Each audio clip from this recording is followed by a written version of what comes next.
Chapter 12. The Search for the Wicked Witch. The soldier with the green whiskers led them through the streets of the Emerald City until they reached the room where the guardian of the gates lived. This officer unlocked their spectacles to put them back in his great box, and then he politely opened the gate for our friends.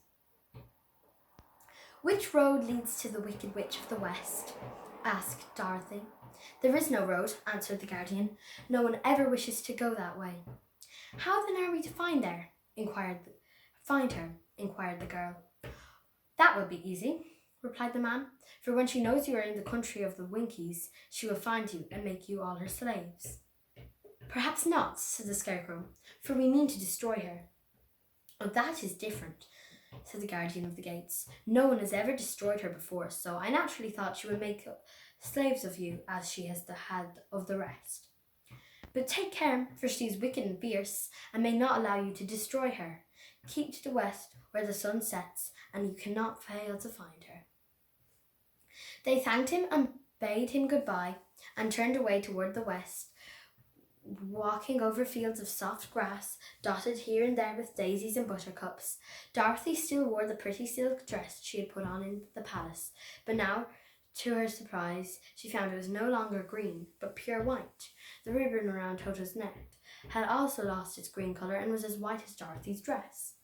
The Emerald City was soon left far behind. As they advanced, the ground became rougher and hillier, for there were no farms nor houses in this country of the West, and the ground was untilled. In the afternoon, the sun shone hot in their faces, for there were no trees to offer them shade, so that before night Dorothy and Toto and the lion were tired and lay down upon the grass and fell asleep with the woodman and the Scarecrow keeping watch. Now the Wicked Witch of the West had but one eye, yet that was as powerful as a telescope and could see everywhere. So as she sat in the door of her castle, she happened to look round and saw Dorothy lying asleep with her friends all about her. They were a long distance off, but the Wicked Witch was angry to find them in her country, so she blew upon a silver whistle that hung around her neck. At once there came running to her from all directions a pack of great wolves. They had long legs and fierce eyes and sharp teeth. "Go to those people," said the witch, "and tear them to pieces." "Are you not going to make them your slaves?" asked the leader of the wolves. "No," she answered. "One is tin and one is straw. One is a girl and another a lion. None of them is fit to work, so you may tear them into small pieces." "Very well," said the wolf, and he dashed away at full speed by the others. It was lucky the Scarecrow and the Woodman were wide awake and heard the wolves coming. "This is my fight," said the Woodman, "so get behind me and I will meet them as they come." He seized his axe, which he had made very sharp, as the leader of the wolves came on.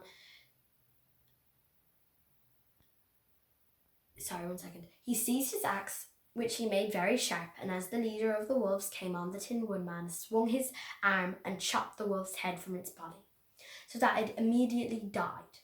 As soon as he could raise his axe, another wolf came up, and he also fell under the sharp edge of the Tin Woodman's weapon.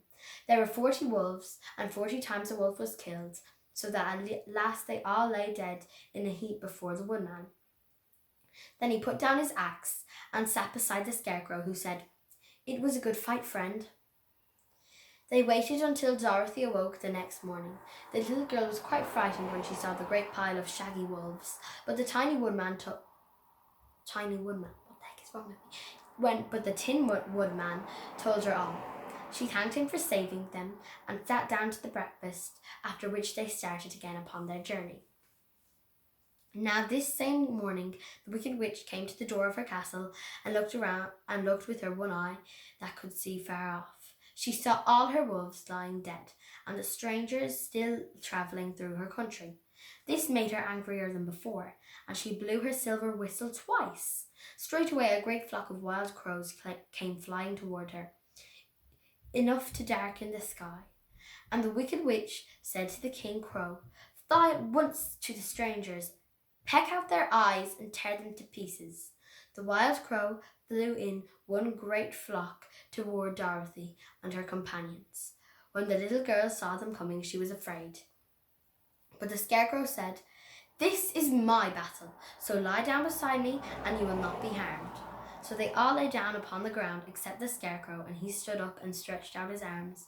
And when the crows saw him, they were frightened, as these birds always are by scarecrows.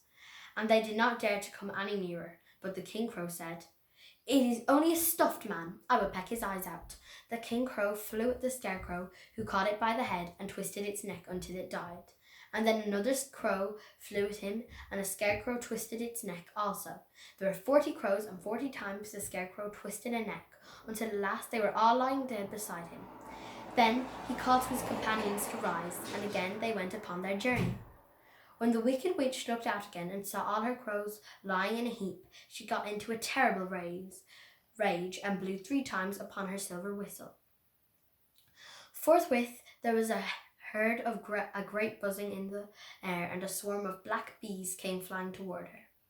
"Go to the strangers and sting them to death," commanded the witch, and the bees turned and flew rapidly until they came to where Dorothy and her friends were walking. But the woodman had seen them coming, and the Scarecrow had decided what to do. "Take out my straw and scatter it over the little girl and the dog and the lion," he said to the woodman, "and the bees cannot sting them." This the woodman did, and as Dorothy lay close beside the lion and held Toto in her arms, the straw covered them entirely. The bees came and found no one but the woodman to sting, so they flew at him and broke off all their stings against the tin without hurting the woodman at all. And as bees cannot live with it when their stings are broken, that was the end of the black bees, and they lay scattered about the woodman like heaps of fine coal. Then Dorothy and the lion got up, and the girl helped the Tin Woodman put the straw back into the Scarecrow again until he was as good as ever. So they started upon their journey once more. The Wicked Witch was so angry when she saw her black bees in a little heap like fine coal that she stamped her foot and tore her hair and gnashed her teeth. And then she called a dozen of her slaves, who were the Winkies, and gave them sharp spears, telling them to go to the strangers and destroy them. The Winkies were not brave people, but they had to do as they were told, so they marched away until they came near to Dorothy. Then the lion gave a great roar and sprang toward them, and the poor Winkies were so frightened that they ran back as fast as they could. When they returned to the castle, the Wicked Witch beat them all with a strap and sent them back to their work, after which she sat down to think what she would do next. She could not understand how all her plans to destroy these strangers had failed, but she was a powerful witch as well as a wicked one, and she soon made up her mind how to act. There was in her cupboard a golden cap with a circle of diamonds and rubies running round it. This golden cap had a charm. Whoever owned it could call three times upon the winged monkeys, who would obey any order they were given. But no person could command these strange creatures more than 3 times. Twice already the Wicked Witch had used the charm cap. Once was when she had made the Winkies her slaves and set herself to rule over their country. The winged monkeys had helped her do this. The second time was when she fought against the Great Oz himself and driven him out of the land of the West. The winged monkeys had also helped her in doing this. Only once more could she use the golden cap, for which reason she did not like to do so until all her other powers were exhausted. But now that her fierce wolves and her wild crows and her stinging bees were gone, and her slaves had been scared away by the cowardly lion, she saw there was only one way left to destroy Dorothy and her friends. So the Wicked Witch took the golden cap from her cupboard and placed it upon her head. Then she stood up on her left foot and said slowly, "Epi, pepi, kaki." Next she stood up on her right foot and said, "Hilo, hollow, hello." After this she stood up on both feet and cried in a loud voice, "Zizzy, zuzzy, zik." Okay. Now the charm began to work. The sky was darkened and a low rumbling sound was heard in the air. There was a rushing of many wings, a great chattering and laughing, and the sun came out of the dark sky to show the Wicked Witch surrounded by a crowd of monkeys, each with a pair of immense and powerful wings on his shoulders. One much bigger than the others seemed to be their leader. He flew close to the witch and said, "You've called us for the third and last time. What do you command?" "Go to the strangers who are within my land and destroy them all except the lion," said the wicked witch. "Bring that beast to me, for I have a mind to harness him like a horse and make him work." "Your commands shall be obeyed," said the leader. Then, with a great deal of chattering and noise, the winged monkeys flew away to the place where Dorothy and her friends were walking. Some of the monkeys seized the tin one man and carried him through the air until they were over a country thickly covered with sharp rocks. Here they dropped the poor one man, who fell a great distance to the rocks, where he lay so battered and dented that he could neither move nor grow. Others of the monkeys caught the Scarecrow, and with their long fingers pulled all the straw out of his clothes and head. They made his hat and boots and clothes into a small bundle and threw it into the top branches of a tall tree. The remaining monkeys threw pieces of stout rope round the lion and wound many coils round his body and head and legs until he was unable to bite or scratch or struggle in any way. Then they lifted him up and flew away with him to the witch's castle, where he was placed in a small yard with a high iron fence around it, so that he could not escape. But Dorothy they did not harm. She stood with Toto in her arms, watching the sad fate of her comrades, and thinking it would soon be her turn. The leader of the monkeys flew up to her, his long hairy arms stretched out, and his ugly face grinning terribly. But he saw the mark of the good witch's kiss upon her forehead, and stopped short, motioning the others not to touch her. "We dare not harm this little girl," he said to them, "for she is protected by the power of good, and that is greater than the power of evil. All we can do is carry her to the castle of the wicked witch and leave her there." So carefully and gently they lifted Dorothy in their arms and carried her swiftly through the air until they came to the castle, where they set her down upon the front doorstep. Then the leader said to the witch, "We've obeyed you as far as we were able. The Tin Woodman and the Scarecrow are destroyed, and the lion is tied up in your yard. The little girl we dare not harm, nor the dog she carries in her arms. Your power over our band is now ended, and you will never see us again." Then all the winged monkeys, with much laughing and chattering and noise, flew into the air and were soon out of sight. The wicked witch was both surprised and worried when she saw the mark on Dorothy's forehead, for she knew well that neither the winged monkey nor she herself dare hurt the girl in any way. She looked down at Dorothy's feet, and seeing the silver shoes, began to tremble with fear, for she knew what a powerful charm belonged to them. At first, the witch was tempted to run away from Dorothy. But she happened to look into the child's eyes and saw how simple the soul behind them was, and that the little girl did not know of the wonderful powers of the silver shoes gave her. So the wicked witch laughed to herself and thought, "I can still make her my slave, for she does not know how to use her power." Then she said to Dorothy, harshly and severely, "Come with me and see that you mind everything I tell you, for if you do not, I will make an end of you, as I did of the Tin Woodman and the Scarecrow." Dorothy followed her through many of the beautiful rooms in her castle until they came to the kitchen, where the witch bade her clean the pots and kettles and sweep the floor and keep the fire fed with wood. Dorothy went to work meekly, with her mind made up to work as hard as she could, for she was glad the wicked witch had decided not to kill her. With Dorothy hard at work, the witch thought she would go into the courtyard and harness the cowardly lion like a horse. It would amuse her, she was sure, to make him draw her chariot whenever she wished to go to drive. But as she opened the gate, the lion gave a loud roar and bounded at her so fiercely that the witch was afraid and ran out and shut the gate again.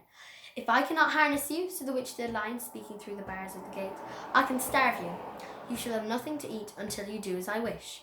So after that she took no food to the imprisoned lion, but every day she came to the gate at noon and asked, "Are you ready to be harnessed like a horse?" And the lion would answer, "No, if you come in this yard, I will bite you." The reason the lion did not have to do as the witch wished was that every night while the woman was asleep, Dorothy carried him food from the cupboard. After he had eaten, he would lie down on his bed in straw, and Dorothy would lie beside him and put his head on his soft, shaggy mane while they talked of their troubles and tried to plan some way to escape. But they could find no way to get out of the castle, for it was constantly guarded by the yellow winkies, who were the slaves of the Wicked Witch, and too afraid of her not to do as she told them. The girl had to work hard during the day, and often the witch threatened to beat her with the same old umbrella she always carried in her hand. But in truth, she did not dare to strike Dorothy because of the mark upon her forehead. The child did not know this, and was full of fear for herself and Toto. Once the witch struck Toto a blow with her umbrella, and the brave little dog flew at her and bit her leg in return. The witch did not bleed where she was bitten, for she was so wicked that the blood in her had dried up many years ago. Dorothy's life became very sad as she grew to understand that it would be harder than ever to get back to Kansas and Aunt Em again.